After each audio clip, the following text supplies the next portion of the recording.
This man is about to become the first person in history to walk a path around the Earth. And after 27 years of walking, he is now on the final stretch.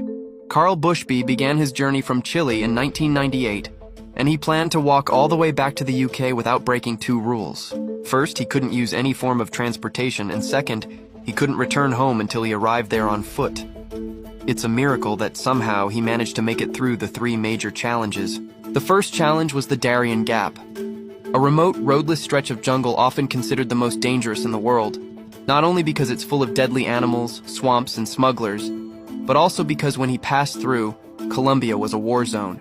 The next time he should have died was when he tried to walk from the US to Russia across a frozen bridge known as the Bering Strait.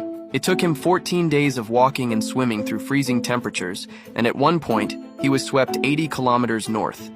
Yet somehow, he didn't die and made it to the other side. However, upon reaching Russia, he was detained for several weeks, and they actually wanted to sentence him to 5 years in prison.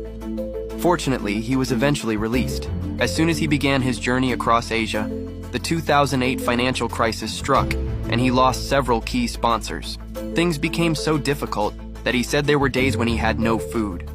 But when he reached the edge of Asia, he faced his greatest challenge yet, the Caspian Sea problem. To walk across it, he would either have to go through Russia or Iran, neither of which were good options. In fact, he spent over a year in Turkmenistan just trying to figure out a way forward. And when he realized the only way to move on was to swim across. For the next 31 days, he swam over 300 kilometers across the Caspian Sea, becoming the first person ever to do so. After overcoming that obstacle, he continued through Azerbaijan, Turkey, and then just 2 months ago in 2025, he officially stepped into Europe. Over the course of nearly 3 decades, this man has walked through wars, pandemics, the invention of the smartphone, the launch of the International Space Station. He has missed it all. He's been walking for so long that his final destination is the very place he left from. What if they made a movie about this man's life?